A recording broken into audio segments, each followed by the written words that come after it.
Let's talk about the mindset of a successful blogger. What does that look like, and how can you set yourself up for success by getting yourself in the right mindset? One of the most important pieces of advice I can offer you if you plan on starting a blog, or really any new endeavor, is to know your why. So what does that mean? Think about the overarching vision you have for your life and for your career, and determine how this project fits into that vision. What's your end game? Why do you want to embark on this journey? For example, maybe you're really passionate about a topic and you want to share that passion with an audience. Or maybe you want to start a business that allows you to live with a little more freedom and flexibility. Maybe you're not happy with the current media landscape in your industry and you want to shake things up and change it a little bit, make it better. Or hey, maybe you just want to earn more money. And that is a perfectly legitimate motivation if that's something that truly drives you. Whatever your motivation is, keep it in mind to keep you moving forward at all times, even when things get difficult. You can compound that internal motivation with a healthy dose of discipline, which I'd argue is even more important than motivation.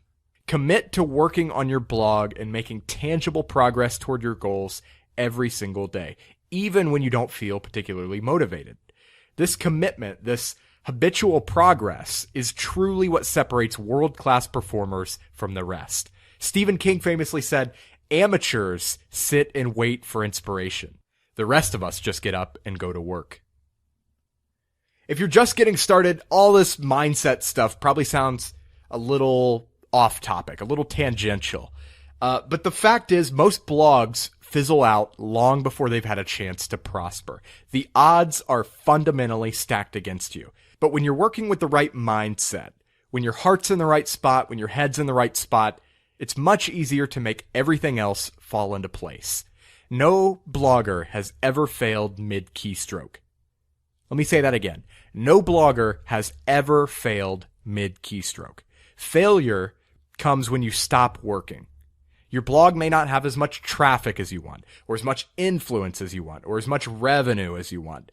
But those things can always be improved. That's part of the process. You only fail if you give up and quit. So if you can start with a strong internal motivation and then follow through with some actual discipline and habit in your execution, you will be absolutely unstoppable.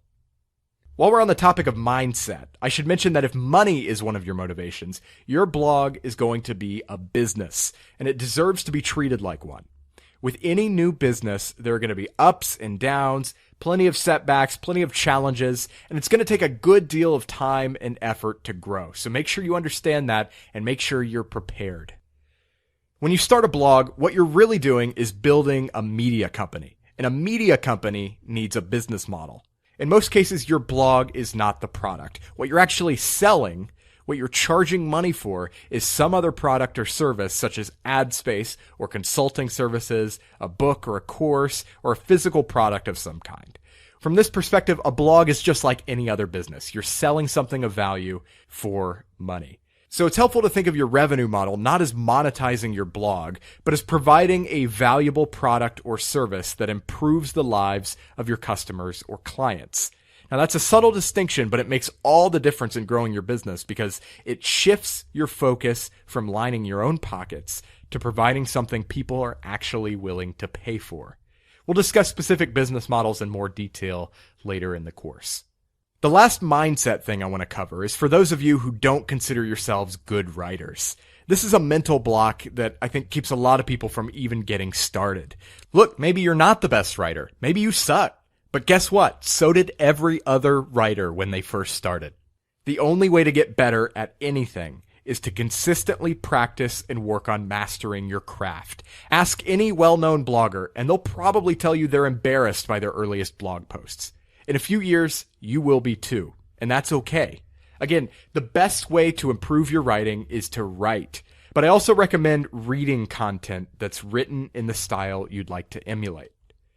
If you want a short reference guide on the mechanics of writing, grab a copy of The Elements of Style by William Strunk Jr. and E.B. White. I'm also a fan of On Writing by Stephen King.